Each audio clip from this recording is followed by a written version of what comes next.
بسم اللہ الرحمن الرحیم۔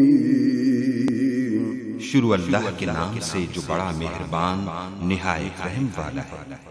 لقد أنزلنا إليكم كتابا فيه ذكركم أفلا تعقلون۔ بے شک ہم نے تمہاری طرف ایسی کتاب نازل فرمائی ہے جس میں تمہاری نصیحت کا سامان ہے، کیا تم عقل نہیں رکھتے؟ الصلاۃ والسلام علیک یا سیدی یا رسول اللہ وعلی آلک وصحابک یا حبیب اللہ۔ الصلاۃ والسلام علیک یا سیدی یا رسول اللہ وعلی آلک وصحابک یا نبی اللہ۔ الصلاۃ والسلام علیک یا سیدی یا رسول اللہ وعلی آلک وصحابک یا محمد رسول اللہ صلی اللہ علیہ وآلہ وسلم۔ الحمدللہ الذی ہدانا لہذا وما كنا لنہتدی لولا ان ہدانا اللہ واشہد ان لا الہ الا اللہ وحدہ لا شریک لہ واشہد ان محمدا عبدہ ورسولہ۔ اعوذ باللہ من الشیطان الرجیم، بسم اللہ الرحمن الرحیم۔ یا ایھا الذین آمنوا لا یسخر قوم من قوم عسى ان یکونوا خیرا منهم ولا نساء من نساء عسى ان یکن خیرا منهن ولا تلمزوا انفسکم ولا تنابزوا بالالقاب بئس الاسم الفسوق بعد الایمان ومن لم يتب فاولئک هم الظالمون۔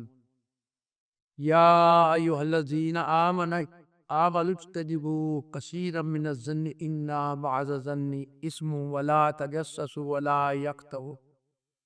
ولا یغتب بعضکم بعضا ایحب احدکم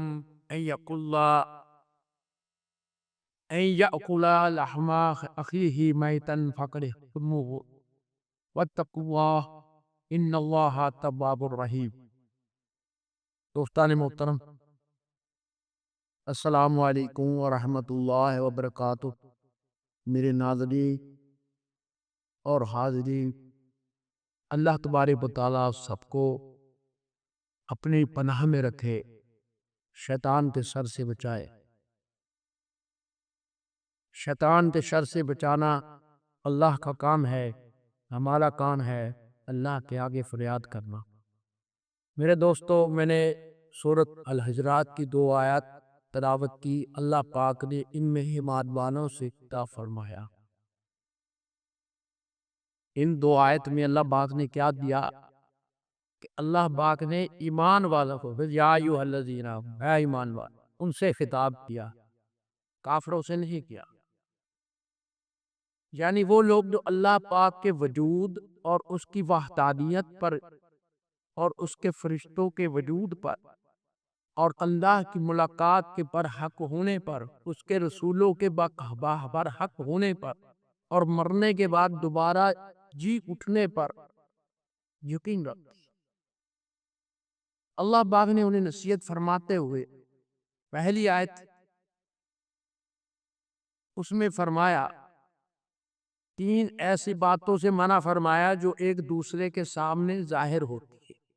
وہ ہیں ایک دوسرے کا مذاق اڑانا، دوسرا عیب لگانا، مطلب ایک دوسرے پر طعنہ زنی کرنا، اور تیسرا ایک دوسرے کو برے نام سے پکارنا۔ دوسری آیت میں جن 3 باتوں سے روکا گیا ہے وہ کس حالت میں وقوع پذیر ہو رہی ہیں کہ جس کے بارے میں وہ باتیں کرنے والے کے لیے ظاہر نہیں ہے۔ وہ اعمال ہیں بدگمانی کے، جاسوسی اور غیبت۔ میرے دوستو عزیزو، یہ ساری باتیں جو ایک سوسائٹی میں، برادری میں، خاندان میں اور قوموں میں نفرت و تباہی کا باعث ہے، کیونکہ ان باتوں سے باہمی عزت و احترام کا رشتہ ختم ہو جاتا ہے۔ آج ہم انہی کے بارے میں بات کریں گے۔ دوستان محترم، سب سے پہلے رب تعالیٰ نے حکم دیا لا یسخر، اس کا مطلب ہے کہ ہنسی نہ اڑاؤ، جیسے قرآن پاک میں ہے قال ان تسخروا منا فإنا نسخر منکم کما تسخرون، سورۃ ہود میں ہے آیت نمبر 38 میں۔ وہ یعنی حضرت نوح علیہ السلام ان کے تمسخر کا یہ جواب دیتے جب آپ نوح علیہ السلام تبلیغ کرتے تھے تو کفار آپ کا مذاق اڑاتے تھے۔ کفار کہتے تھے کہ دیکھو یہ ایک خدا کی بات کرتا ہے، یہ ہمارے خداؤں کو رد کرتا ہے، یہ نئی بات لے کر آیا ہے۔ وہ آپ کی ہنسی اور مذاق اڑاتے تھے، تو آپ ان کو یہ جواب دیتے کہ اگر آج تم ہم پر ہنستے ہو تو جس طرح تم ہم پر ہنستے ہو اسی طرح ہم ایک دن تم پر ہنسیں گے۔ اسی طرح ایک مقام پر رب ذوالجلال نے ارشاد فرمایا بل عجبت ویسخرون، اے پیغمبر یہ بات یہ ہے کہ تم ان کے انکار قیامت سے تعجب کرتے ہو، یہ تمہاری باتوں پر ہنستے ہیں، کیونکہ جب پیغمبر خدا علیہ السلام یہ کہتے کہ قیامت بھی آئے گی تو وہ انکار کرتے، وہ کہتے قیامت کا وجود نہیں ہے، قیامت نہیں آئے گی، ہم ہمیشہ رہیں گے، تو وہ ان تمام باتوں پر ہنستے۔ تو اللہ تعالیٰ نے ایک اور آیت نازل فرما دی وَقَالُوا مَا لَنَا لَا نَرَى رِجَالًا كُنَّا نَعُدُّهُمْ مِنَ الْأَشْرَارِ اتَّخَذْنَاهُمْ سَخَرِيًّا، اور دوست کی آپس میں کہیں گے، اب اللہ تعالیٰ جواب کہ جن لوگوں کو ہم برے لوگوں میں شمار کرتے تھے، کیا بات ہے ہم ان کو دوزخ میں نہیں دیکھ رہے؟ کیا ہم نے ان کی ناحق ہنسی کی؟ یہ بات واضح ہو گئی کہ المسخر کا مطلب کسی کا مذاق اڑانا، تحقیر و تذلیل کرنا ہے۔ دوسرا میں نے جو قرآن پاک سے حوالے دیے ہیں سب اس آیت میں یہ عمل ان لوگوں کا ہے جنہوں نے حق کا انکار کیا، اللہ کے فرمان کو جھٹلایا، تو یہ ثابت ہوا کہ یہ دوزخیوں کا طرز عمل ہے۔ حدیث شریف میں ہے کہ تکبر اور حق کو قبول نہ کرنا اور لوگوں کو حقیر سمجھنا۔ حدیث نمبر 265 ہے، صحیح مسلم میں ہے، جب آپ کسی کا مذاق اڑاتے ہیں تو دراصل انسان خود کو بڑا سمجھتا ہے اور دوسرے کو وہ کمتر سمجھتا ہے۔ وہ بھول جاتا ہے کہ اللہ کی بارگاہ میں برتری کا پیار ظاہر سے نہیں باطن سے جڑا ہوا ہے۔ تو اللہ تعالیٰ نے ارشاد فرمایا ان اکرمکم عند اللہ اتقاکم، اللہ کے نزدیک تم سب میں سے باعزت وہ ہے، اللہ کے نزدیک تم سب میں سے باعزت بندہ وہ ہے جو سب سے زیادہ اللہ سے ڈرنے والا ہے۔ اور جان لو لوگوں کا مذاق اڑانے والا دراصل متقی نہیں بلکہ متکبر شخص ہے۔ نبی پاک صلی اللہ علیہ وسلم سے روایت ہے، پیارے آقا صلی اللہ علیہ وسلم نے ارشاد فرمایا جس کے دل میں ذرا برابر بھی تکبر ہوگا وہ جنت میں داخل نہ ہوگا۔ صحیح مسلم میں ہے، اللہ پاک نے لوگوں کو تمسخر سے روکا تو ساتھ ہی اس کی وجہ قرآن کریم میں بیان فرمائی آسا یکون خیر منہ، جسے تم ذلیل کر رہے ہو، جس کا تم مذاق اڑا رہے ہو، ممکن ہے اللہ کے نزدیک وہ تم سے زیادہ بابرکت ہو۔ مردوں کو منع کر کے پھر خاص طور پر عورتوں کو بھی اس سے روکا، اس ملعون خصلت کو حرام قرار دیا۔ بنو تمیم کی ایک جماعت نے غریب صحابہ بلال رضی اللہ تعالیٰ عنہ، سلیمان رضی اللہ تعالیٰ عنہ، عمار رضی اللہ تعالیٰ عنہ، خباب رضی اللہ تعالیٰ عنہ، شعیب رضی اللہ تعالیٰ عنہ اور ابو حذیفہ رضی اللہ تعالیٰ عنہ کے آزاد کردہ غلام سالم رضی اللہ تعالیٰ عنہ کا مذاق اڑایا۔ اللہ پاک نے یہ آیت نازل کی یا ایھا الذین آمنوا لا یسخر قوم من قوم، اے ایمان والو نہ مذاق اڑائے کوئی قوم کسی قوم کا۔ منع فرما دی اللہ پاک نے۔ مجاہد رحمت اللہ علیہ سے اس آیت کے بارے میں لا یسخر قوم من قوم کے بارے میں روایت ہے کہ کوئی قوم کسی قوم کا مذاق نہ اڑائے، اگرچہ وہ آدمی غنی ہو یا فقیر ہو یا وہ آدمی جو عقل اور سمجھ بوجھ رکھتا ہو، اس کا مذاق نہ اڑاؤ۔ کسی شخص کے کسی فعل یا حرکت میں عیب جوئی کرنا، جیسے پپیاں کسنا، کسی کی نقلیں اتارنا، اشارے کرنا یا زیر لب کسی کو نشانہ ملامت بنانا یا تنزیہ بات اور چوٹے کرنا، سب کچھ اس لفظ یسخر کے معنی میں داخل ہوتا ہے۔ ان حرکتوں کو حرام قرار دیا گیا ہے۔ غزوہ تبوک کے موقع پر جب نبی پاک صلی اللہ علیہ وسلم نے چندے کی اپیل کی تو بڑے بڑے مالدار منافقین ہاتھ سکڑ کر بیٹھ گئے، انہوں نے ہاتھ اپنا کھینچ لیا، لیکن مخلص اہل ایمان چندہ لانے دیکھے۔ ان میں ایک صحابی حضرت ابو عقیل عبد الرحمن بن تیمان رضی اللہ تعالیٰ عنہ تھے۔ یہ انصاری صحابی تھے، لیکن ان کے پاس دینے کو کچھ بھی نہیں تھا۔ بڑے پریشان ہوئے، انہوں نے سوچا کہ یار میں کچھ کروں۔ انہوں نے رات بھر ایک یہودی کے ہاں مزدوری کی۔ کیا کیا انہوں نے؟ یہودی نے کہا کہ آپ کنواں جلاتے رہے، میں آپ کو کھجوریں دوں گا۔ انہوں نے ساری رات کنویں سے پانی نکال کر اس کے باغ کو سیراب کیا۔ صبح انہیں مزدوری کے طور پر کچھ کھجوریں ملی، انہوں نے ایک ساتھ کھجوریں دی۔ آپ صلی اللہ علیہ وسلم اس صحابی کے خلوص و اخلاص اور حسن عمل سے اتنے خوش ہوئے، فرمایا کہ یہ کھجوریں سب مال و اسباب پر بھاری ہے، لہذا آپ صلی اللہ علیہ وسلم کی ہدایت کے مطابق انہیں سامان کے پورے ڈھیر کے اوپر پھیلا دیا گیا۔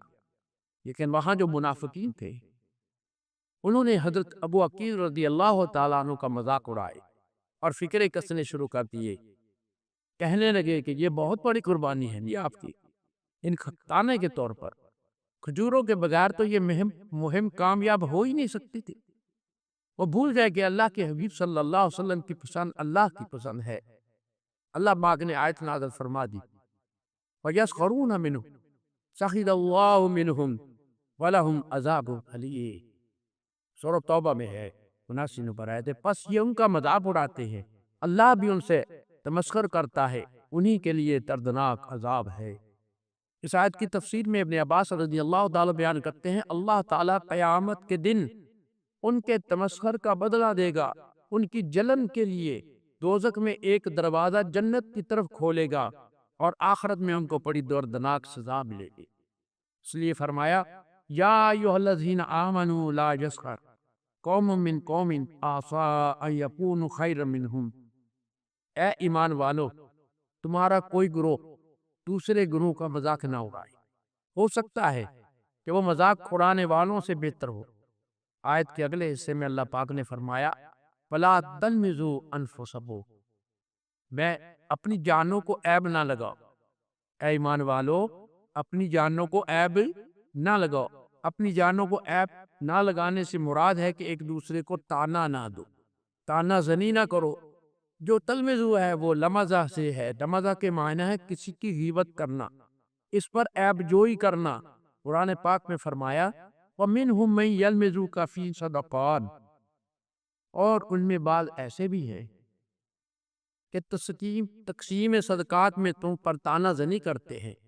اور ایک اور آیت میں فرمان ربانی ہے، الذین یلمزون المتطوعین، جو رضاکارانہ خیرات کرنے والوں پر طنز و طعن کرتے۔ تو یہ واضح ہے کہ سورۃ الحجرات میں اللہ پاک ارشاد فرماتے ہیں، وَلَا تَلْمِزُوا أَنفُسَكُمْ، اسے مراد ہے اور اپنے مومن بھائیوں پر عیب نہ لگاؤ، یعنی دوسروں پر عیب نہ لگاؤ ورنہ تم پر عیب لگائیں گے۔ اگر ایسا کرتے ہو تو اس طرح گویا تم اپنے آپ پر عیب لگاتے ہو، ان پر عیب نہیں لگاتے۔ سیدنا ابو ہریرہ رضی اللہ تعالیٰ عنہ سے مروی ہے کہ رسول اللہ صلی اللہ علیہ وسلم نے ارشاد فرمایا، المومن مرۃ اخیہ المؤمن، مومن اپنے بھائی مومن کا آئینہ ہے۔ سبحان اللہ۔ حضرت انس رضی اللہ تعالیٰ عنہ سے روایت ہے کہ حضرت صفیہ رضی اللہ تعالیٰ عنہ کو پتہ چلا کہ انہیں یہودی کی بیٹی کہا گیا ہے، وہ رو پڑی۔ اتنے میں ان کے پاس نبی مکرم صلی اللہ علیہ وسلم تشریف لے آئے، وہ رو رہی تھی۔ آپ صلی اللہ علیہ وسلم نے پوچھا، آپ کیوں رو رہی ہیں؟ عرض کیا، مجھ تک ایک بات پہنچی ہے کہ مجھے یہودی کی بیٹی کہا گیا ہے، تو آپ صلی اللہ علیہ وسلم نے فرمایا تم نے اسے یہ کیوں نہیں کہا تم مجھ سے کیسے بہتر ہو سکتے ہو، جبکہ میرے شوہر حضرت محمد صلی اللہ علیہ وسلم ہے، میرے باپ حضرت ہارون علیہ السلام ہے، میرے چچا حضرت موسیٰ علیہ السلام ہے۔ اور پھر آپ صلی اللہ علیہ وسلم تانا دینے والوں سے مخاطب ہوئے اور فرمایا اتق اللہ، اللہ تعالیٰ سے ڈرو، مطلب اس طرح کی باتیں نہ کیا کرو۔ میرے دوستو کہ مومن اپنے مومن بھائی کا آئینہ ہوتا ہے، المومن مرآۃ اخیہ مومن۔ میرے دوستو یہ بہت بڑی بات ہے، اگر ہم اس پہ عمل کریں گے، یہ حدیث بعد میں نے بیان کی ہے، تو اللہ تبارک و تعالیٰ کے محبوب صلی اللہ علیہ وسلم نے فرمایا کہ مومن اپنے مومن بھائی کا آئینہ ہے۔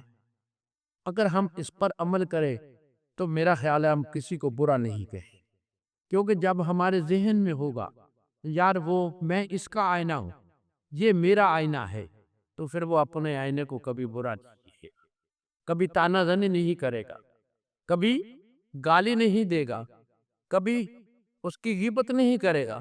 میرے دوستو اس کے اوپر ضرور عمل کریں۔ یاد رکھیں جب آپ اللہ کے کسی پیارے کی عیب جوئی کرتے تو دراصل اللہ کی ناراضگی کا باعث بنتے۔ یہ ایسی لعنت ہے جو آپ کے اندر سے ادب کو ختم کر دے، آپ کو احساس بھی نہیں ہو۔